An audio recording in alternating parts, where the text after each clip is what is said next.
오늘 제가 여러분과 나눌 얘기는 제도와 시스템을 어떻게 넘어설 거냐 이겁니다. 이렇게 얘기하면 뭐 새로운 게 있냐 이러는데 굉장히 여러분들 힘들어진다는 이야기를 하고 싶어서 제가 나섰는데요. 제도와 시스템이 있다는 것은 여러분 같은 이쪽 일을 하는 사람은 굉장히 편합니다. 규정과 원칙이 있으면 그대로 하면 되는 거 아니에요, 그죠? 근데 그것이 넘어서야 된다면 이때부터 여러분 굉장히 좀 복잡해집니다. 접니다. 기분 좋을 때 찍은 사진이고요. 이제 개발에 있으니까 뭐 HRD 하는 사람인가 하는데 사실은 저는 HRM을 한 20년 했고요. 박사네. 박사입니다. 제가 자랑스러워하는 건 뭐냐면 회사 다니면서 다 했다는 겁니다. 석사, 박사. 하고 들어온 게 아니고 회사 다니면서 죽을 똥 살 똥 하면서 그러다 보니까 이제 필드에 맞는 이야기들 이런 얘기를 좀 많이 했고요. 오늘 뭐 그런 이야기 좀 하도록 하겠습니다. 뭐 잘나서 제가 한 게 아니고요. 공부하고 생각하고 이렇게 하다 보니까 이런 건 어떨까 이런 생각이 들었는데 이걸 여러분하고 좀 나누도록 하겠습니다. 스코틀랜드 여행을 갔더니 막 창고에 새들이 이렇게 막 날아다닙니다. 석양에 죽이더라고요. 볼만하더라고요. 저걸 한 15분쯤 보고 있는데 수십만 마리 새들이 막 이렇게 막 비행을 하는데요. 외부의 어떤 미세한 기류의 변화에 맞춰서 싹 이렇게 움직이는 겁니다. 천적이 싹 나타나면 일사불란하게 수십만 마리의 새들이 움직이는데 한 15분쯤 보면서 이 생각이 번쩍 들었습니다. 이쯤 되면 한두 마리는 서로 머리통 부딪혀가지고 떨어져야 되는데 한 놈도 안 떨어지네요. 제가 옆에 가는 가이드한테 물어봤습니다. 최근에 한 마리라도 떨어진 적이 있냐? 이거 한 번도 없답니다. 이게 뭘까요? 이게 사실은 어떻게 보면 급변하고 있는 환경 변화에 잘 대응하고 하는, 알아서 잘 대응하는 시스템의 미래상이 아닌가 이 생각을 좀 해봤습니다. 제가 오늘 여러분께 좀 드리고 싶은 얘기는 인트레그램이라는 개념입니다. 이게 어떤 거냐면 왕이 죽었어. 왕이 죽었어. 아이고 잘 죽었네, 죠? 근데 그 다음 왕이 등극을 안 했어. 요 사이가 인트레그램입니다. 기존의 왕이 어떤 룰, 원칙 이런 걸 다 정해서 통치를 했겠죠? 그 다음 죽었으니까 그거는 끝. 근데 새로운 왕이 등장해서 새로운 룰, 원칙을 정해서 통치를 해나가겠죠? 근데 안 등장했어요. 등극을 안 했어. 그 사이. 자, 이제 어떻게 하죠? 새로운 왕, 기존의 룰은 다 끝났는데 새로운 왕은 뭘 내놓지 않았어. 어떻게 될지 아무도 모르죠. 굉장히 두려워지고 불편해집니다. 사람은 불투명하고 미래가 예견되지 않는 걸 좀 불편해서 생각하거든요. 지금 딱 우리가 사는 게 딱 요겁니다. 그러다 보니까 어떻습니까? 미래가 불투명하고 미래의 내 신세가 어떤지 두려우니까 어떻게 눈에 확실하게 보이는 것들을 추구하기 시작합니다. 그게 뭡니까? 스펙. 눈에 보이지 않습니까? 불안하고 불편하고 두렵고. 자, 이 얘기 좀 합시다. 그럼 앞으로 다가오는 왕은 어떤 이야기를 할 것인지. 이 그래프는 여러분 잘 알다시피 우리 인구가 증가하는 그래프입니다. 300년 전쯤에 갑자기 산업혁명이 일어나면서 세상이 확 바뀌었습니다. 호모 사피엔스가 등장한 지 50만 년이 되는 동안에 지구 인구가 2억을 넘어간 적이 거의 없습니다. 그런데 300년 전에 확 바뀌었죠. 뭐 때문에? 기계가 등장했습니다. 기계가 등장했는데 이 기계라는 게 얼마나 웃긴 놈이냐면요. 휴식이나 휴가도 필요 없고요. 임금 인상 요구 안 합니다. 파업도 없습니다. 잠도 안 자고 주말도 없고 24시간 365일 군말 없이 똑같은 품질의 일을 해냅니다. 누군가를 확 밀어내버렸죠. 근육으로 일하는 사람들 다 밀어내버렸습니다. 러라이트 운동 같은 것도 했지만 방법이 없지 않습니까? 당할 수가 있습니까? 그때 레이버, 노동이 없어져 버렸습니다. 이때 등장한 것이 기계가 하는 일을 똑같이 하는 근육에 의한 노동은 완전히 끝나버렸습니다. 그때 어떻게? 그런 기계가 못하는 정신노동으로 충당할 수 있는 일이 우리 앞에 놓여졌죠. 그래서 지식노동자라는 겁니다. 거기에서 많은 사람들이 먹고 살 길을 찾았죠. 여러분들처럼. 자, 근데 앞에서 보신 그래프가 똑같은 거 하나 보여드릴게요. 자, 이 그래프입니다. 1989년도에 인터넷이 상업화가 되기 시작하면서 인터넷에 축적되는 데이터가 증가하는 양입니다. 이거요 쭉 이렇게 올라갈 겁니다. 자, 인터넷이 등장하고 모바일이 등장하면서 어떤 현상이 벌어졌습니까? 세상에 널린 지식, 이런 것들, 지식노동 상당 부분을 얘들이 대체하기 시작합니다. 무서운 것은 얘들은 휴식도 없고 휴가도 없고 임금 인상 요구 안 하고 파업도 안 합니다. 커피 마시러도 안 가고요. 담배 피러 안 가고 사람하고 똑같이 남녀 평등, 사람하고 기계 평등 이거 없습니다. 어떻게 당하시겠습니까? 여러분들이 그렇게 자신만만하게 생각했던 소위 정신노동의 워커 이런 것들이 사라집니다. 이제 어떠실래요? 똑같은 현상이 벌어질 겁니다. 그래프는 이것에서 급격하게 올라갈 것이고요. 워크가 종말하기 시작할 겁니다. 이제는 뭡니까? 웹이나 모바일이 못하는 그런 영역의 잡들이 살아남을 겁니다. 혹자는 그런 얘기 하더라고요. 앞으로 공장에 20, 30년 후에 공장에 두 종류만 고용될 거다. 뭐? 개하고 사람. 개는 왜? 기계하고 시스템을 지켜야 되니까 개가 필요하고, 사람은 왜? 개한테 밥 줘야 되니까. 여러분, 잡들이 없어질 겁니다. 또 여러분들이 교육을 시켜야 된다는, 혹은 관리를 해야 된다는 그런 존재들이 다 없어지는 겁니다. 제가 인터레그럽이라는 얘기하는 거 아시겠죠? 어떻게 보면 기계가, 소위 산업혁명 후에 기계가 지도하던, 그때 왕은 죽었어. 그 전에 기계가 등장하면 새로운 왕이 통치를 했습니다. 그 왕이 또 죽었어. 그리고 새로운 모바일의 세계의 왕이 등극해서 시스템 혹은 매니지먼트의 툴, 스캠 이런 것들이 등장하기 전에 여러분들이 서 있는 겁니다. 이제 어쩌실 건데요? 다행스러운 건 어떤 거냐면, 인간의 창의성에 필적하려면 컴퓨터가 뉴욕만 해야 된답니다. 와, 무지하게 크겠죠? 또 하나는 뭐냐면, 그 뉴욕만한 컴퓨터를 움직인 데는 전 세계에 쓰고 있는 전기가 다 들어가야 된답니다. 여러분 머릿속에 있는 이 머리에서 나온 창의성, 이것이 얼마나 파워풀한 거 아시겠죠? 여기에 살 길이 있습니다. 여러분도 그렇고요. 여러분들이 소위 매니지하는 우리 직원들도 그렇습니다. 그러다 보니까 어떠냐면, 이게 막 엉기니까 천하의 토요타도 영공주의, 성과주의, 능력 육성주의 막 이런 식으로 오락가락 합니다. 시스템을. 막 가는데, 계속 얘들 리콜도 하고 이렇게 비척비척 하죠. 왜? 인터넷그램 속에서 답을 못 찾고 있거든요. 자, 그럼 우리 앞에 다가오는 인터넷그램이 어떤가 좀 보시죠. 이분이, 이런 얘기를 했습니다. 무엇이 제약을 만드는가? 이 책 한번 제가 추천했는데 읽어보십시오. 이 사람이 놀라운 얘기를 하는데요. 작년에 있었던 세월호 같은 그 끔찍한 사고는 예외적인 사건이 아니라 normal accident. 정상적으로 일어날 수 있는 사건이다. 무슨 소린가 하니? 저런 사건, 세월호 같은 사건, 어이없는 사건들이 앞으로도 계속 일어날 거다. 그럼 어떻게? 그것을 예방하는 것은 불가능하다라는 것이 이 양반 주장입니다. 이 책 읽으면 전적으로 공감을 할 겁니다. 그럼 어떻게? 그런 세월호와 같은 그런 예외적인 사건이 노멀 액시던트, 맨날 앞으로 일어날 거야, 미래 속에. 그럼 어떻게? 그걸 예방하는 것보다는 어떻게? 그런 사건이 일어났을 때 빨리 리액트, 대응하는 것이 훨씬 더 중요한 기술이다라고 이 사람은 주장하고 있는 거죠. 왜 이런데요? 노멀 액시던트. 이게 나비 효과에서 얘기하는 겁니다. 여러분들 나비 효과라든지 불확정성의 논리 이런 얘기들 많이 들으셨지 않습니까? 이게 출발점은 이겁니다. MIT에 있는 에드워드 로렌츠라는 교수가 일기를 예상하기 위해서 컴퓨터에다가 숫자를 집어넣습니다. 어떻게? 29.5168이라는 숫자를 반올림을 해서 29.517로 했더니 캔사스의 날씨가 아주 맑으면서 천둥번개로 확 바뀌어버린 겁니다. 이것이 소위 말하는 노멀 액시던트의 세계입니다. 나비 효과의 세계고요. 베이징에서 나비가 날개짓을 한 게 어떻게? 미국에 와서는 태풍으로 바뀌더라는 얘기죠. 우리가 앞으로 살아갈 세상이 이런 겁니다. 왜? 초연결된 세상이니까. 웹으로 모바일로.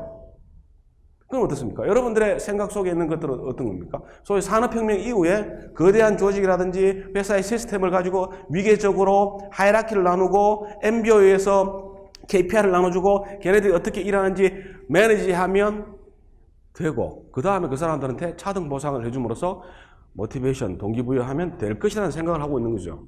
예, 그 시스템을 지휘하던 왕은 이미 죽었습니다. 예. 앞으로 여러분 앞에 놓은 게 북화란 겁니다. 북화란 게 뭐냐면 이게 나옵니다. 상황이 변동적이고 불확실하고 복잡하고 모호하다는 이야기의 합계입니다. 미국에 있는 애들은 대체로 이 북화라는 환경에 대해서 굉장히 연구를 많이 하고 있는데요. 사실 이게 어디서 나온 거냐면 미군들한테 나왔습니다. 옛날부터요, 미군은 장군들이 강했습니다. 독일군들은 장교가 강했고요. 옛날에 일본군들은 하사관이 강했습니다. 장군들이 전략을 잘 세우고 이러다 보니까 인천 상륙작전도 하고 이렇게 미드웨이 해전도 하고 이래서 일본군들 이겼지 않습니까? 그래서 미군이 강했는데, 그래서 어떤 그런 집단전 이런 거 강했는데 최근에 미군이 굉장히 당혹해 하죠. 이라크에 들어가서 박살나게 깨지고 아르헨티나에 들어가서 창피를 당합니다. 왜 그럴까요? 그 걔들 창피당한 건 베트남에서부터 시작됐습니다. 이게 뭐냐면 장군들의 어떤 전략이 통하지 않는다는 얘기입니다.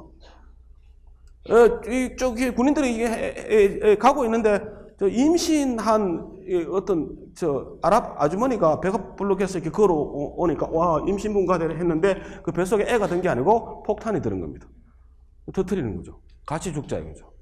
이것이 어떻게 장군들이 그걸 환경 분석을 하고 그 환경에 막 적합한 전략을 수립할 수 있는 여건이 됩니까? 안 되죠.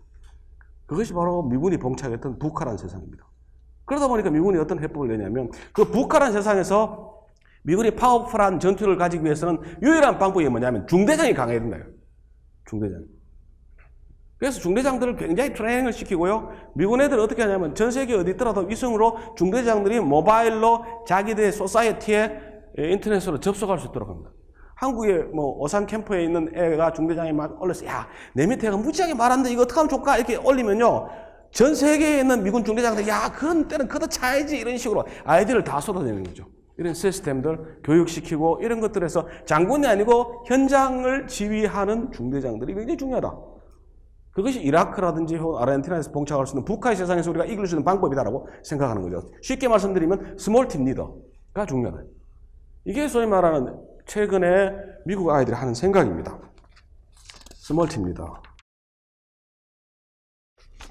요즘 여러분들 이렇게 펑션 MRI, fMRI 그러죠. 그 기술이 도입하고 난 다음에 사람들이 뇌 속에 어떤 반응이 있는가 이런 것들을 가지고 굉장히 연구하다 보니까 뉴로사이언스에서 아티클들이 많이 나오고 있습니다. 그래서 옛날에는 이런 자극을 주면 뇌 속에서 어떤 현상이 일어나서 어떤 아웃풋이 나올 것이다라고 생각했던 심리학이 과학적인 영역으로 올라가는 거죠. 소위 말해서 HR이라든지 혹은 이렇게 오가니제이션 비헤이브를 연구하는 사람들이 fMRI에 굉장히 몰입을 합니다. 그 fMRI의 이제 소위 조직 심리학이 굉장히 신세를 지고 있는데 그 fMRI를 통해서 최근에 발견한 건 뭐냐? 방금 말씀드린 창의성이 중요하다 했지 않습니까? 창의성이 어디서 나온지를 굉장히 연구를 많이 했는데 결국은 못 찾아내고요. 두 가지 찾아냈습니다. 지금까지 찾아낸 게 창의성이 어디서 나온지는 잘 모르겠는데 창의성을 방해하는 게 두 가지가 있다. 첫 번째는 내가 이 짓을 왜 하는지 모를 때 창의성이 안 나온다. 두 번째, 내가 이 짓을 왜 하는지 아는데 그걸 자꾸 말 달고 간섭하는 꼰대가 있을 때 창의성이 떨어진다. 두 가지입니다. 그럼 창의성 올리려면 어떻게 됩니까? 네가 이 짓을 왜 하는지 설명을 해주고 그 다음에 어떻게 해? 그거 자꾸 간섭하는 꼰대들을 없애주면 돼요. 그래서 어떻게 해? 직급 계층을 줄여서 상사의 수를 줄이고요. 혼자 있는 시간을 많이 늘어주고 이 꼰대짓을 할 것 같은 상사는 수치로 순환보험으로 바꿔주는 겁니다. 예. 그러면서 어떻게 상당히 많은 의사결정은 현장에 있는 중대장들이 스몰팀 리더들이 알아서 하는 얘기입니다. 그럼 어떻게? 세상의 모든 회사에 있는 큰 조직에서 스몰팀 리더들이 이런 걸 다 하게 되면 어떻게 되죠? 아까 말씀드린 스코틀랜드의 세트들처럼 자연스럽게 환경에 대응하는 이런 모습이 될 수 있다는 이야기죠. 지난 7월에 미국에 다녀왔는데요. SHRM, 여러분 다 아시죠? 여기 주제가 스라이브였습니다. 스라이브. 레스베이가스 그 사막, 모하비 사막 한가운데 40m씩 올라가는 그 불모지에서 얘들이 스라이브, 번창하다 이런 걸로 하더라고요. 이 의학사전에 보면 스라이브가 뭐냐면 번창하다, 잘 자라다 이런 뜻이거든요. 왜? 이 스라이브는 책 있죠, 그죠? 그리스 여자지 않습니까? 아리아나 허밍턴. 결혼하고 이혼하고 뭐 선거에 떨어지고 온갖 창피 다 당하는데 결국은 성공하고 난 다음에 스라이브라고 하는데 이게 미국의 상징입니다. 자, 왜 미국 애들이 SHRM, HR 컨퍼런스 하면서 스라이브라는 단어를 쓰냐면 이겁니다. 얘들은 자신감 얻었습니다. 빨간 건 잘 되고 노란 건 안 되는 겁니다. 얘들이 3번 크게 잘 됐습니다. 전쟁에 이기고 한 다음에요. 잘 됐고요. 89년도 소련이 무너지니까 봐라 자본주의가 훌륭하지 잘 됐습니다. 그게 까불다가 어떻게? 왕창 무너지지 않습니까? 그리고 한 다음에 원래 9월 달에 반드시 금리를 올리겠다라고 앨런이 선언을 하죠. 요즘 여러분 주식 하시는 분들 세상 살고 싶지 않죠, 그죠? 중국은 그렇게 급추락을 하고 있지 않습니까? 그런데 미국 애들은 드디어 금리를 올리겠다. 금리 올리면요, 중국 애들 정말 죽습니다. 중국 애들보다 더 죽는 게 뭔지 아십니까? 동남아 애들 정말 죽을 겁니다. 거기에 들어가 있던 미국의 자본들이 확 빠져나오면 박살 나는 거죠. 줄줄이 IMF 가겠죠. 그럼 어떻게? 미국 애들 다시 들어가서 싼 가격에 거기에 있는 건물과 회사를 사겠죠. 그만큼 자신감이 있는데요. 자신감이 이렇게 얘들이 다른 나라들 그리스를 포함해서 EU들 다 죽고 있고 중국도 허덕거리는데 우리도 허덕거리는데 얘들은 왜 살았을까? 이 비결이 있습니다. 스라이브하는 비결이. 이건데요. 이 아저씨가 참 잘해요. 첫 번째는 세일가스입니다.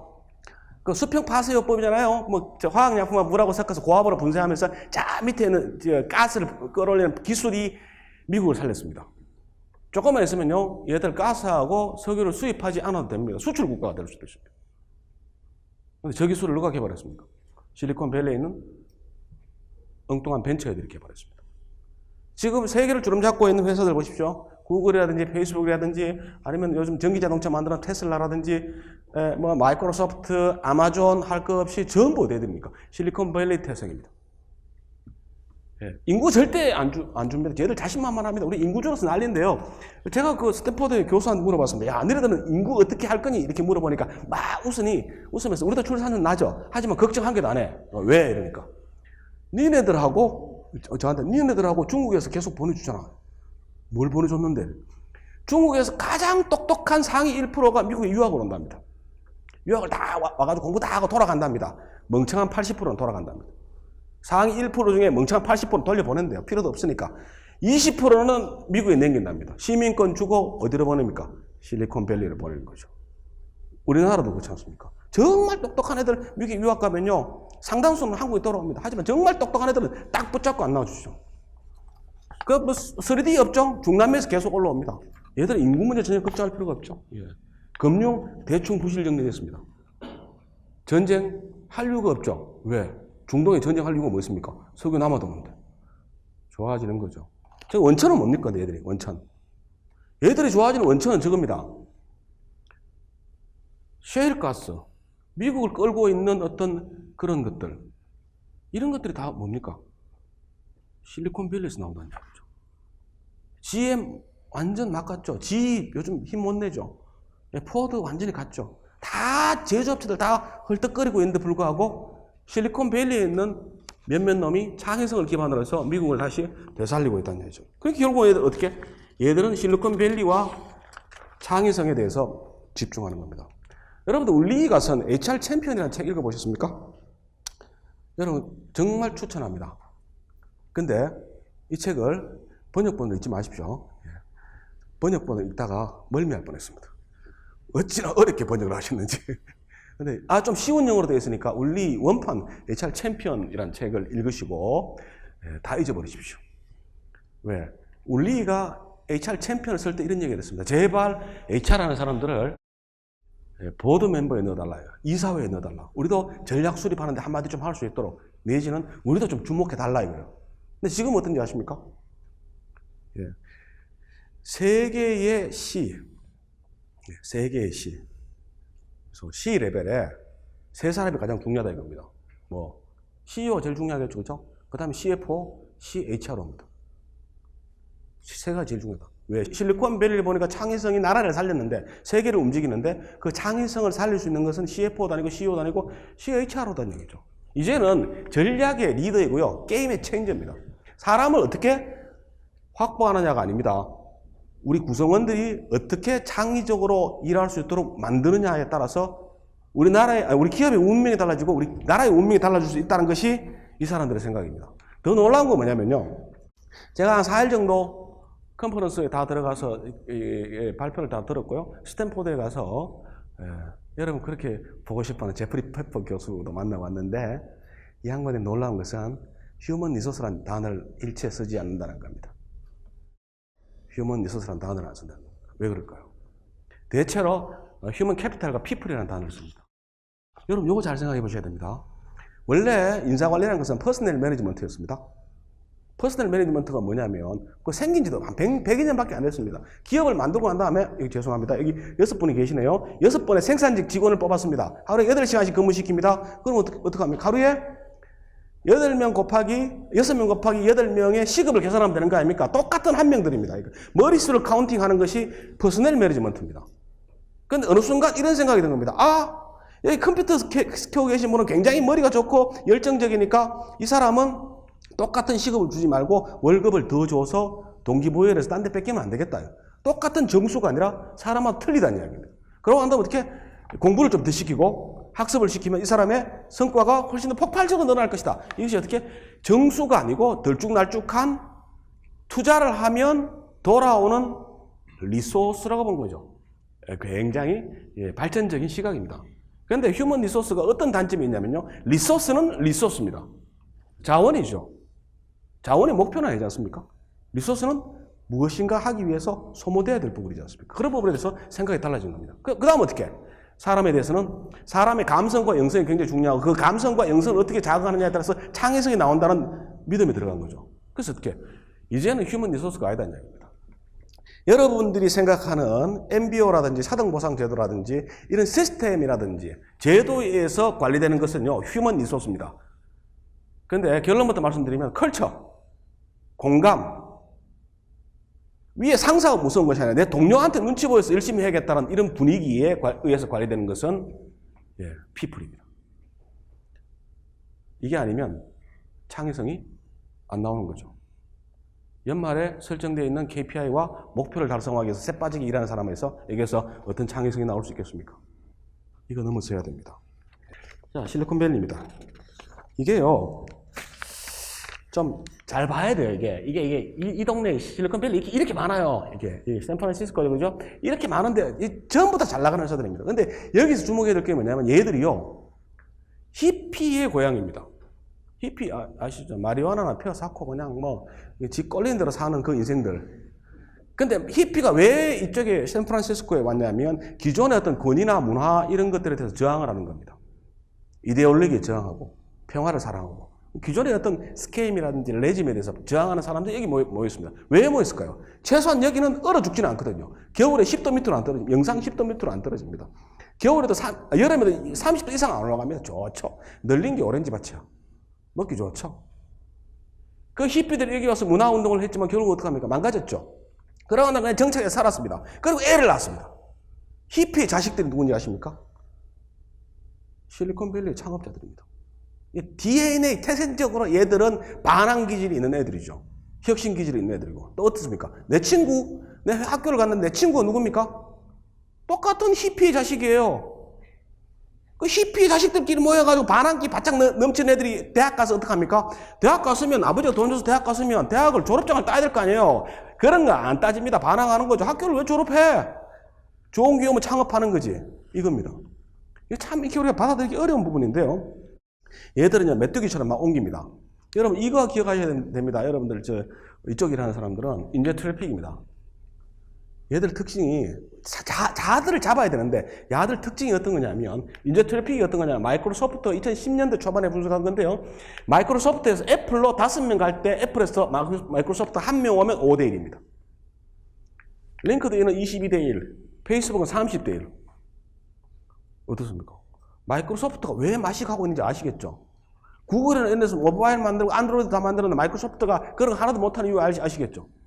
다 튀어나가는데 문제들이 어떻게 하겠습니까? 요즘 최근에 어떤 일이 생기냐면요. 구글에서 페이스북으로 급격하게 인재 트래픽이 일어납니다. 왜 자꾸 페이스북으로 가냐? 페이스북 연봉 많이 주냐? 천만의 말씀이요. 실리콘밸리는 그 직무에 따라서 직무가 명확하게 되어 있습니다. 그 급여가 비슷해요. 구글도 그렇고 페이스북도 그렇고 직원들을 무지하게 학대합니다. 집에를 안 보내요. 근데 왜 옮기냐면 구글이 돈을 엄청나게 벌고 회사가 엄청나게 커지니까 조직 내에 꼰대가 생기기 시작하더라 이거예요. 관리를 하기 시작하고 잔소리하기 시작하더라. 그거 싫은 거야. 그냥 페이스북으로 가버리는 거죠. 자, 여러분들 이제 HR 하시는 분들이니까 앞으로 HR 쓰지 않겠습니다. 피플 매니지먼트 하시는 분들이니까 여러분들이 아까 말씀드렸지 않습니까? 과거의 왕은 죽었습니다. 새로운 왕이 등극에서 통치할 때는 창의성이 굉장히 중요한데요. 이런 사람들 어떻게 확보하고 관리하고 걔들이 이렇게 발현하게 할 것인지 꼰대짓 하면 절대 안 되겠죠. 그죠? 꼰대짓 한다든지 아니면 얘들에게 어떤 MBO라든지 이런 것들을 강화하는 순간 바로 튑니다. 그럼 여러분 어떻게 했습니까? 여러분 밑에 사람 무지하게 뽑아놨는데 안 창의적인 것은 계속 남아있고 창의적인 것은 다 도망가면 여러분들 어떡합니까? 여러분도 도망가야 돼요. 집으로 도망가든지. 이게 이제 우리가 남은 과제이고요. 얘들의 수준이 어떤가 보십시오. 스퀘어라고 끝내주는 엔젤 투자자입니다. 얘들이 얼마나 머리가 좋았냐면 구글, 애플, 야후가 벤처 기업일 때 투자해가지고 키운 애들입니다. 근데 스퀘어에서 주커버크한테 전화를 했습니다. 야, 니들 모델 좋았는데 내가 투자할 테니까 좀 와서 프레젠테이션을 해줘 라고 하니까 약속 시간을 정했는데 주커버크가 약속 시간보다 훨씬 늦게 그것도 잠옷차림으로 느리게 내려와가지고 PT를 하는데 PT 내용이 이겁니다. 우리한테 투자 같은 거 하지 마. 이겁니다. 셰케가 뭐 저런 놈들이 있는 니들 말고 더 잘 놈들 많아. 근데 니들이 투자하면 분명히 이럴 거 아니야. 이거 해, 이거 하지 마. 언제 이익 낼까? 이런 거 얘기할 거 아니야. 우리는 그런 꼰대가 싫어. 투자하지 마. 84년생. 자, 저런 애들이 여러분들이 앞으로 관리해야 될 녀석들입니다. 해결입니다. 여러분 해겔 가끔씩 어렵지만 읽어보십시오. 해겔을 읽어보면 해겔의 변증법의 정반합 이런 거 보면 세상이 어떻게 바뀌어가는지 감이 나옵니다. 이게 어렵다면 주역을 보시든지요. 주역 보면 극적반 이런 얘기가 나옵니다. 똑같은 얘기하는 거죠.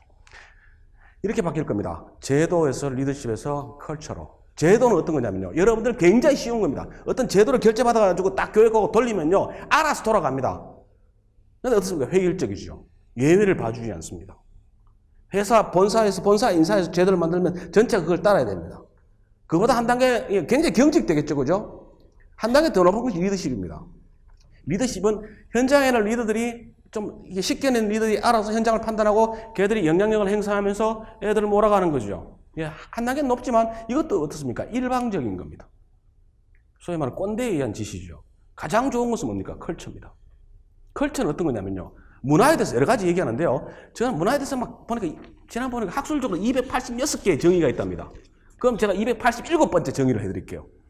컬처는 뭐냐면, 내 동료 눈치를 보는 것, 요겁니다. 내 동료 눈치를 봤는데, 와, 얘한테 미안해서 열심히 해야겠다. 내지는, 와, 우리 동료들한테 미안해서 내가 일찍 나와야겠다. 이게 컬처예요. 내 동료 봤는데, 전마도 늦게 나오네. 나도 늦게 나오지 뭐. 전마도 보니까 사보타지 하네. 나도 하지 뭐. 이게 컬처입니다. 본사에서 인사하는 사람이 관리를 하느냐, 아니면 리더가 관리하느냐, 그게 아니고 동료와 우리 모두가 관리하느냐 이겁니다. 본사에서 관리하면요, 굉장히 관료주의라는 얘기 듣죠? 리더가 관리를 하면요, 꼰대라는 이야기 듣습니다. 하지만 동료가 관리를 하면 굉장히 좀 달라지는 거죠. 자, 그럼 동료가 관리하는 게 어떤 건지 보여드리겠습니다. 페이스북인데요. 여러분 페이스북 좋아요 뭐 이런 거 다 하고 페이스북 사진 올리고 생각하시죠? 천만에 많습니다. 얘들이 얼마나 무서운 애들이냐면 이게 어디 떠 있는 비행기네, 그죠? 이게 365일 공중에 떠 있는 비행기를 페이스북이 만들고 있습니다. 이게 태양열 전지판입니다. 태양열 전지판이 항시 전기를 받아서 공중에 띄워놓는 비행기를 얘들이 구성하고 있는 겁니다. 왜? 저기서 모바일 중계기를 하는 겁니다. 아프리카에 언제 그 더운데 선 깔고 앉았겠습니까? 저거 한 10,000대 만들어서 아프리카에 띄워놓습니다. 상공에. 띄워놓으면 얘가 태양열 발전을 해서 이게 프로펠러 계속 돌아가니까 계속 공중에 떠 있겠죠? 그러면서 그 밑에 있는 이 아프리카 원주민들이 스마트폰으로 중계를 해가지고 스마트폰으로 저걸 보는 겁니다. 페이스북 올리는 거예요. 와, 오늘은 사자 한 마리 잡았다. 이렇게 페이스북. 이런 상상을 하는 애들입니다. 거의 뭐 근접했다고 그러네요. 근데 정말 좋은 기업일까요? 죽입니다. 가봤더니요, 한동 건너 식당, 그 옆에 카페, 그 옆에 휴식 공간. 죽입니다. 실컷 먹어라. 죽도록 먹어라. 마음껏 먹어라. 근데 성과는 내라. 동료가 지켜보고 있다는 걸 명심하고요. 얘들 정말 좋더라고요. 근데 무서운 게 뭔지 아십니까? 얘들은 동료 평가합니다. 같이 일했던 프로젝트 같이 했던 평가, 동료들이 평가를 하는데요. 6개월에 하면 평가합니다. 근데 동료들에 의해서 시평가를 2번 받으면 이유 여하를 막느라고 집에 가야 됩니다. 여러분 구글 오피스 굉장히 좋다고 생각하시죠? 죽입니다. 가보십시오. 기가 막힙니다. 2층에서 1층으로 저거 있어요. 2층에 미끄럼틀이 있어요. 그게 부른 게 아니고요. 저 끝에 가면요, 사무실 바깥쪽에 이렇게 막 버섯집 있고 그 밑에 소파 있어. 그래서 막 잡니다, 애들이. 죽이지 않습니다. 식당 하루 종일 밥 줍니다. 셰프가 왔어. 치과 그냥 무료. 옷에 뭐 묻어서 속옷까지 다 라운드리. 걔 데리고 와도 돼요. 다 해줘요. 샤워 있고 사우나도 있습니다. 회사 안에. 죽이지 않습니까? 왜 그렇게 했는지 아십니까? 그걸 코리아한테 물어봤습니다. 너가 신기록 얼마고? 28일. 뭐가 28일인지 아십니까? 그걸 코리아 직원 중에서 28일 동안 집에 안 간 게 신기록입니다. 28일 집에 안 가요. 집에 갈 이유가 없죠. 밤새도록 일하다가 소파에서 자. 찌뿌듯하면 사우나 해. 배고파? 왜 호텔급 셰프가 왜 밥 해주는지 아십니까? 밖에 나가서 오늘 김치찌개 먹고 된장찌개 먹고 그거 고민하지 말란 얘기예요. 그냥 2층에서 미끄럼틀 타고 쭉 내려와서 1층에서 밥 먹고 계단 올라가서 일하라는 얘기입니다. 걔 왜 데리고 온지 아십니까? 걔 집에 놔놓고 3, 4일씩 안 들어가면 걔 죽어요. 배고파가지고. 걔 데리고 와서 그 사무실에 옆에 놔두고 걔 밥 주면서 일하는 얘기입니다. 부럽습니까? OT 안 줍니다.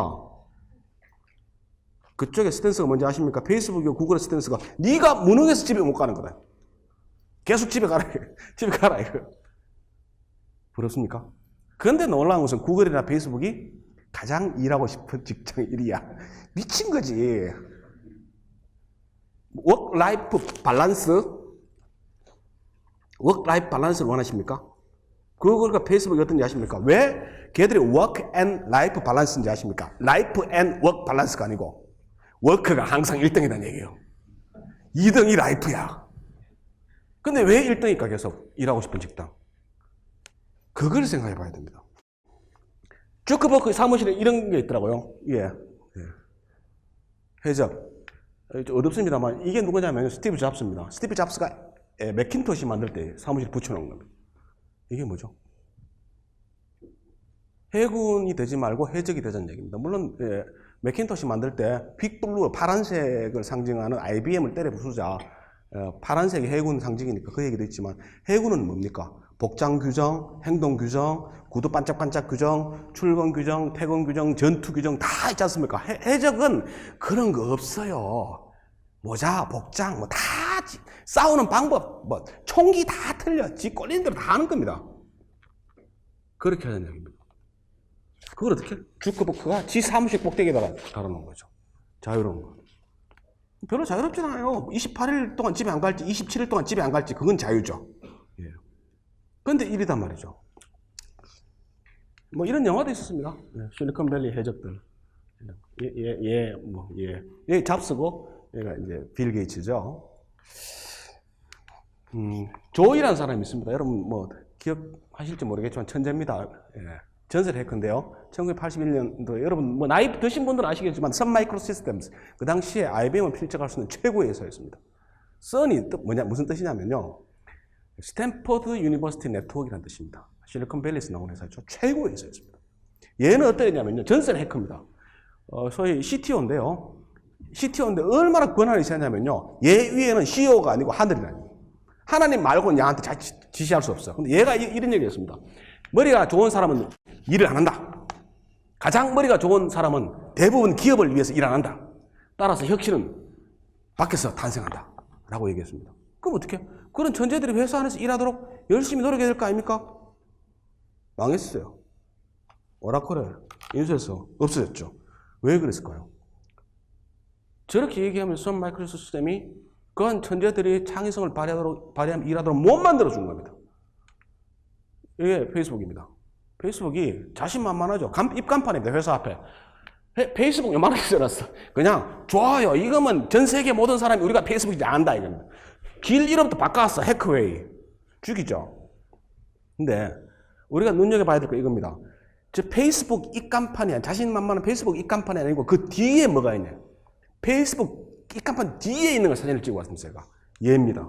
여기 선이라고 써 있습니다. 얘 뒤에 얘가 있습니다. 선 마이크로 시스템 입간판. 선 마이크로 시스템 본사가 있던 자리에 페이스북이 그 본사를 사서 페이스북 본사를 만들었습니다. 그러면서 이 깜찍한 것들이 어떻게 우리는 선 마이크로 시스템처럼 바보짓 하지 말자. 창의적인 사람들은 회사 안에서 일 못한다. 그러니까 그 사람들이 창의적으로 회사에서 일할 수 있는 문화를 만들지 않으면 우리는 어떻게 된다? 이 간판 앞에 이 간판을 세웠는데 이 앞에 또 뭐가 하나 설 거다. 요겁니다. 그래서 페이스북이 잘 나갔죠. 이분이요, 예, 구글의 부사장을 하다가 야후 사장으로 갔습니다. 이 사람이 딱 한 얘기가 입니다. 야, 구글에서 20% 40시간 일하는 중에서 8시간 네 맘대로 해야 하는 줄 아냐? 이 바보들아. 천만의 말씀. 70시간 일하고 20% 더 해라, 이거. 미친놈처럼 집에 안 가고 일해라, 이거. 야, 재택근무가 왜 필요한데? 집에는 왜 가는데? 그냥 사무실 쭉 살지. 이겁니다. 근데 야후에서는 안 통하는 모양이에요. 이거 하나 더 보시죠. 이런 어떤 창의적이고 그러면서도 미친 듯이 일하면서도 잘 되는 문화를 만든 게 얘인데요. 97년도 11년 만에 돌아왔어요. 그래서 어떻게? 직원들이 생각했습니다. 와, 전설적인 창업자가 돌아왔다. 이제 우리 죽이겠구나 이랬는데요. 그런 열광은 순식간에 공포로 바뀌었습니다. 왜? 즐겁고 자유롭고 민주주의고 모두가 회사를 좀먹던 그런 시절 다 사라져 버리죠. 잉여 인력 가차없이 잘렸습니다. 요구 수준 점점 높아졌습니다. 1년 만에 전 사원들이 내가 이 일이 회사에 어떤 기여를 하는가를 명확하게 합니다. 언제까지 끝내야 되는 걸 명확하게 합니다. 이거 물어봤는데 모르면 바로 해고입니다. 이게 뭐겠습니까? 아까 제가 말씀드렸죠. 내가 이 짓을 왜 하는지. 그걸 알아야 창의성이 생긴다는 얘기죠. 두 번째는 꼰대 없애는 겁니다. 이 조직에는 애플의 꼰대는 하나밖에 없었습니다. 누구? 스티브 잡스. 플랫하게 만들었죠. 그거 안 되면 쫓겨나거든요. 그로 인한 충실함, 절박감, 노동시간은 폭발적으로 늘어났어요. 근데 공포는 경외로 바뀌었죠. 어떻게? 잡스의 지휘 아래에 있는 이상 애플은 세상을 바꾸는 일을 한다. 전 세계에 널리 알릴 수 있고 세상을 바꾸는 일을 한다. 이겁니다. 퇴사율 엄청나게 떨어졌습니다. 그런 나는 위대한 조직의 일원이다. 다른 곳에서 이런 보람 찾기 어렵다. 창의성 높은 애들 이런 짓 합니다. 근데 여기 계신 여러분들 이 얘기하면 어쩌란 말이냐. 새로운 왕이 등극하기 전에 조금이라도 준비해야 됩니다. 여러분들은 지금 여유만만입니다. 왜? 이미 만들어 놓은 시스템 거기에 기대서 편안하게 살고 있으니까. 근데 창의성의 원천, 우리 직원들 어떻게 모티베이션 할 것인지 이거 안 하면요. 그동안 수많은 회사들이 사라져 갔듯이 여러분 회사들도 사라질 겁니다. 여러분 일자리도 없어질 거고요. 자, 이 얘기 합시다. 성과 관리인데요. 이거 굉장히 편합니다. 여기 뭐 높으신 분들 이겁니다. 리더십 이거 생각할 필요 없어. 딱 밑에 불러서는 요즘 일 똑바로 안 하는 것 같은데 인사 고가치를 다가온 거 아나? 내가 확 꺼버리면 연말에 성과가 300% 날아간 거 알지? 너 내년에 성질인데 성질은 안 되는 거 알지? 요거 안 하면요 애들이 깨갱이고 말 다 듣습니다. 얼마나 리더들에게 팀장하게 편하겠습니까? 편안하게 얘기 안 좋아가 있는 거죠. 그런데 이게 이런 과정을 거치면서 조직이 망가지는 거죠. 2015년대 조사해 보니까 미국의 회사 중에서 강제 순위 평가 이게 뭐냐면 S 10%, A 30%, B 몇 프로 이렇게 배정해라 강제 순위 평가로 직원의 성과를 매기는 기업이 12%인데요. 그 조사했는 것 중에서 실력 없는 것들, 성과 없는 걸 다 빼고 정말 성과 있는 애들을 조사해 보니까 6%만 이 짓을 하고 있더라. 그런데 딱 10년 전 2005년도에 같은 조사에서는 49%가 그 짓을 하고 있더라. 이게 뭡니까? 폭발적으로 줄었다는 얘기죠. 그런데 대한민국에서는 전 세계에서 이렇게 강제 순위 평가하는 데 별로 없습니다. 대한민국에서는 금과 옥조 같이 이렇게 이걸 붙들고 있는 거예요. 모든 기업들이. 여러분 회사도 그렇죠. 이거요. 그거 아셔야 됩니다. 출발점이 어딘지 아십니까? 이게 일 잘하는 사람을 더 주기 위해서인 거냐 아십니까? 천만의 말씀입니다. 대부분의 회사의 출발점은 이거였습니다. 저 새끼 꼴 보기 싫어 죽겠는데 일 되게 못하네. 저거 어떻게 자를 수 없어. 그러니까 노동법상 자를 수 없습니다. 그러면 월급을 좀 깎아. 그러면 성과평가는 제도가 있는데 성과고 바꿔가지고 성과가 확 없애버리면 성과가 300% 잘립니다. 그거 좋네. 이겁니다. 정말 일 되게 잘하니까 좀 더 줄 수 있는 방법이 있느냐 얘기하느라 정말 꼴 보기 싫은데 내보내든지 월급이라도 잘라. 이거 말고 선의의 개념에서 혹시 성과평가 차등보상 도입한 회사 있습니까 여기? 그럼 미움에서 출발하니 애들이 회사를 해서 창의성을 내겠습니까? 저도 한때 성과평가나 차등보상 이것이 우리를 살릴 길이다 하면서 떠들고 다니는 적도 있습니다. 무지하게 반성합니다. 마이크로소프트 스티브 발머가요 강제 배분 방식 했는데 없앴습니다. 스티브 발머가 마이크로소프트에서 강제 배분 방식 하니까 어떤 일이 벌어진지 아십니까? 세상이 모바일로 넘어가는데요. 엔지니어들이요 모바일로 넘어가는 프로그램 아이디어 안 냅니다. 그거 KPI 없거든. 그러다가요 자기가 맡은 영역에 버그 생겨도 숨깁니다. 왜? 얘들 빨리빨리 그만두고 옮기지 않습니까? 내가 있는 동안 안 터지면 되거든. 확 없애버렸습니다. 지요 이 아저씨 10% 자동 퇴출의 대명사 아닙니까? 우리가 다 지휘 보면서 뺏겼지 않습니까? 10% 자르는 방법 없앴습니다. 자포스는 5년 전에 신발 가게 아닙니까? 성과평가 이미 폐기했는데요. 얘들은 이번에 보니까 좀 너무 많이 갔대. 팀장을 다 잘라버렸대요. 그러니까 아까 말씀드렸지 않습니까? 창의성을 방해하는 것은 내가 이 일을 왜 하는지 모를 때, 두 번째 꼰대가 많을 때 이거 아닙니까? 그 자포스 그걸 딱 캐치하고 팀장을 다 잘라버렸습니다. 팀장을 다 그러니까 팀장 직책을 다 없앴어요. 20명이 20%가 다 그만두고 나갔습니다.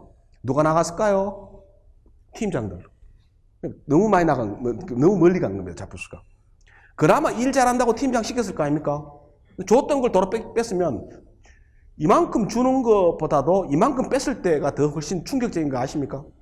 20% 에이스급들이 다 나갔습니다. 자포스 되게 힘들 것 같아요. 근데 전반적으로 제도 다 없애고 있다는 거 아시고요. 예. 페이스북 아까 말씀드렸듯이 좋은 데 아닙니다. 능력이나 성의 없다고 판단되면 즉시 해고입니다. 동료들이 하위평가 2회 연속 6개월에 2회 연속이면 아웃입니다. 동료들이 두려워서 열심히 일합니다. 정말 잘하더라고요. 열심히 해요. 그러고 꼰대라든지 회사에서 하면 회사에서 불평불만이 있지만 동료들한테는 같은 수평적인 동료들한테는 불평불만하고 욕할 수가 없습니다. 또 하나 여러분 아셔야 될 게 혹시 골프공에 구멍이 몇 개인지 아십니까? 저게 구글의 입사 면접이죠. 이거는 많이 들어보셨죠? 싱크홀이 왜 둥굽니까? 뚜껑이. 그죠? 아마 저 같으면 이렇게 골프홀에 그 구멍이 몇 개입니까? 그게 왜 중요합니까? 라고 묻겠습니다만은. 이런 것들을 물어보고 대답하는 거에 따라서 대답 잘하면 창의성이다. 창의성이 높다. 라고 판단해서 하고 구글이 사람 무지하게 이런 창의성 평가를 통해 많이 뽑았습니다. 많이 뽑고 난 다음에 구글이 다시 한번 평가했습니다. 과연 저런 질문을 대답을 잘하는 애들이 창의성이 높은가? 전혀 아닌 거예요. 전혀 관계없는 거예요. 그래서 어떻게 구글이 이게 아닌갑다 해서 다 없애버렸어요. 창의성은요 타고나는 게 아닙니다. 여러분 미하이 칙센미하이 아시죠? 창의성의 천재, 이 플로우, 우리 몰입이라고 번역했대. 몰입의 천재 아닙니까?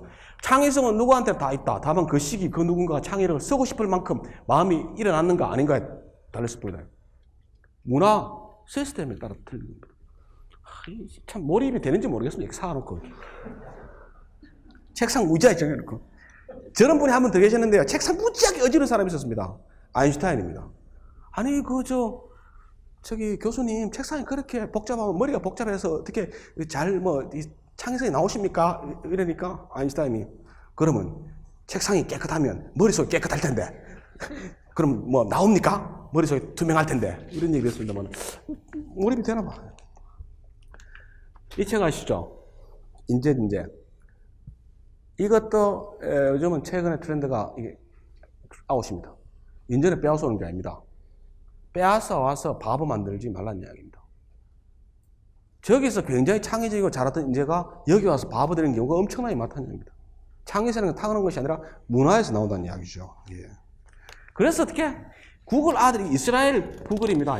이게 사무실에 이 사무실에 이게 왜 이 짓을 왜 할까?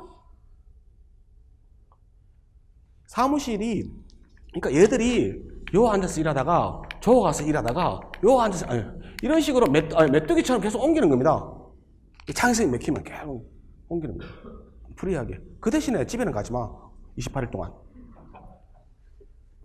이게 소위 이렇게 창의성을 짜내려는 어떤 트렌드인 것 같고요. 그래서 어떻게 선거 제도 폐기가 아니고요. 극복해야 돼요. 제도 없애면 안 됩니다. 시스템 없애면 안 돼. 그걸 넘어서야 돼요. 그래서 북한 끊임없는 혁신인데요. 끊임없이 바꿔야 되는데 이거 없으면 이거 망하잖아요. 그거 만드는 거는 뭐냐면 문화예요. 문화. 그거 창출할 수 있는 리더십. 어떤 리더십? 스몰 팀 리더십. 중대장들. 소위 팀장들. 현장에서 의사결정하는 팀장들. 이 사람들의 역량이 굉장히 중요한 겁니다. 두고 보십시오. 갓 들어온 애들한테 이게 들어와가지고 각 대학에서 이화여에 대해서 저 교수님이 막 엄청 교육을 시켜서 보내봤자 지가 뭘 알겠어. 아무것도 몰라요. 걔들한테 창의성 발휘하면요 회사에 불 안 지르면 다행이에요. 숙성이 돼야 되지 않습니까? 근데 그런 아들에게 독특한 창의적인 문화를 부여할 수 있는 것은 팀장급이에요. 그 팀장급이 어떻게 보면 솔루션이라는 게 제 생각이고요. 또 하나 대한민국의 행복도입니다. 59점 143개국 중에 118위 어이없습니다. 96에서 118로 갔습니다. 동일한 점수인 국가가 팔레스타인 자치정부 뻑하면 이스라엘에서 미사일 쏘는 거기에 가봉 아르메니아 혹시 아르메니아가 어디 있는지 아십니까? 더 황당한 게 이라크 지금 전쟁 중이잖아요. 우리보다 더 높아. 그리스 지금 부도 직전이잖아. 훨씬 높아. 옆에 있는 일본 애들 20 몇 년 동안 헤매고 있는 높죠. 왜 이래? 왜 이럴까요? 이게요. 이것 때문에 그렇습니다. 내가 이 짓을 왜 하는지 알아야지 행복한 겁니다. 내가 이 짓을 왜 하는지 알아야 행복하는데 우리 직원들이 이 짓을 왜 하는지 잘 몰라요. 저도 무지하게 반성하고 있고요. 가능하면 이 일이 왜 중요한지 계속 설명하려고 합니다. 근데 아무도 설명 안 하잖아요. 누가? 스몰팀 리더들이. 근데 왜 설명을 못할까? 지도 모르니까. 팀장들이 이게 왜 중요한지 모르니까 설명을 못하는 거겠죠? 그런데 팀장들이 깨우쳐서 이게 얼마나 중요하고 왜 이 일을 해야 되고 이것이 회사에 어떤 영향을 미치는지 설명할 수 있어야 돼요. 스티브 잡스가 요구하듯이 그래야지 왜 이 일을 하는지 알 거 아닙니까? 근데 왜 불행하냐? 다른 국가 같으면, 다른 기업, 다른 나라의 기업 같으면, 이런 식으로 일을 시키면 다 때려치고 나가요. 근데 우리는 어떻다? 세계에서 제일 머리가 좋아. 그리고 인내심도 세계에서 제일 좋아. 무목적성의 이 지루하고 재미없는 일을 그럭저럭 해내는 거야. 머리가 좋고, 인내심이 좋으니까. 그러니까 이게 아뜨거라 아니고 회사 굴러가는 거죠. 그러니까 회사는 그런 데 굴러가지만 창의성은 없고 행복지수는 떨어지고. 이게 우리 해법인 것 같고요. 인구 줄어드는데 일본 모델 보지 말고 저는 독일 모델 봤으면 좋겠어요. 독일 스타디 좀 여러분 많이 하십시오. 제가 그래서 독일 스타디도 많이 하고 독일도 한번 갔다 왔는데요. 왜? 분단해 봤거든요. 얼마 전까지 걔들 다 군대 갔습니다. 국민개병제. 후발 경제개발국은 맞거든요. 석유 안 납니다. 단일 민족 가깝거든요. 인구 성장 우리보다 훨씬 독일이 정체됐습니다. 빨리 정체됐고요. 종신고용 갖고는 장기 건속합니다. 주변 강국에 시달렸던 슬픈 여사 극단적으로 건면한 국민성까지 다 똑같습니다. 그 독일 모델에 좀 해법이 있는가 아닌가. 근데 우리 계속 미국과 일본만 보죠. 이거 좀 잘못됐다는 생각이 들고요. 결론은 제가 드리고 싶은 말씀은 이겁니다. 이거 제도가 아니라 문화를 만드는 리더십, 이게 중요한 게 아니냐. 왜 이게 중요하냐면 여러분 지금 새롭게 들어온 애들이 어떤 애들인지 아십니까? 우리 조직에 얘들 들어오고 있습니다. 촛불 세대 기억나십니까? 2008년도에 촛불 들고 와서 중학생이 촛불 들고 와서 뭐라고 그랬습니까? 미친 고기 대통령 니나 먹어 했잖아요. 그죠? 중학생이, 무려 중학생이 겁도 없이 어디서 광화문에서 야들 지금 뭐 하는지 아십니까? 2008년도 중학생들 뭐 하겠어요 지금? 그 회사 원서 넣었어요 지금. 대학 졸업하고 얘들 들어와요. 얘들 들어와가지고 수 틀리면 촛불 들고 가가지고 야 이 성과급 사장 네가 받아 이렇게 하면 어쩔 거야. 패턴이 이렇게 바뀌고 얘들이 굉장히 크리에이티브한 애들입니다. 얘들이 하는 짓이 이거였지 않습니까? 개방성, 구경꾼, 참가자 전혀 없었지 않습니까? 지들끼리 다 어울려서 놀았고요. 그뿐입니까? 수평성, 단상 위, 단상 아래 없었습니다. 다양했고요. 굉장히 소통잘, 모바일로 SNS 다 소통하면서 집회를 이끌어갔지 않습니까? 이런 게 바로 이 네 가지 특징이 창의성을 유발하는 정말 중요한 팩터입니다. 근데 얘들한테 어떻게? 탁월한 얘들한테 문화, 분위기가 만들어지면 충분히 발현될 수 있는데. 그럼 대한민국에 실리콘밸리 생길 수 있는데. 그럼 우리도 미국처럼 이 대목에서 스라이브 할 수 있는데. 이거 누가 바꾸죠? 대통령이요? 여러분 사장님이요? 사장님, 여러분 사장님 빨리 집에 가실 분들이에요. 빨리 가고 밑에 세대 물러줘가지고 빨리 바꾸도록 해야죠. 이 바꿀 수 있는 유일한 사람들은 여러분이나 접니다. 이거 안 되면 일본처럼 계속 꼬꾸라지겠죠. 정리하면 이겁니다. 학습은 이벤트가 아니고 프로세스여야 된다. 첫 번째. 늘 하는 얘기인 거예요.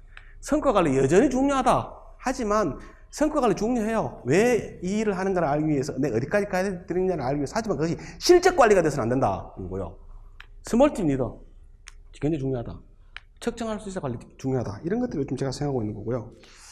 결론, 이겁니다. 아까 말씀드렸죠. 노멀 엑스텐트. 사고는 계속 터질 겁니다. 예측할 수도 없고 예상할 수 없는 북한의 세계에서 여기저기 뻥뻥 터질 겁니다. 그런데 어떻게 빠르게 대응해서 빨리 움직여서 그걸 수습하고 더 높은 단계로 학습하고 올라가는 것이 소위 말하는 말랑말랑한 조직이고, 그것이 현장에서 스몰팀 리더들이 대응해서 만드는 것이고, 그것에서 어떻게 크리에이티브가 나올 것이고, 그 크리에이티브가 나와야지 여러분들이 회사가 엄청나게 훌륭해질 것이고, 그래야지만 어떻게 우리나라도 스라이브를 할 수가 있다. 시스템, 제도, 이거 고민하지 마십시오. 시스템, 제도 너무 과도합니다. 이거 다운시켜야 됩니다. 다운시켜야 됩니다. 거기에 제가 길이 있다라고 생각합니다. 고맙습니다. 네, 감사합니다.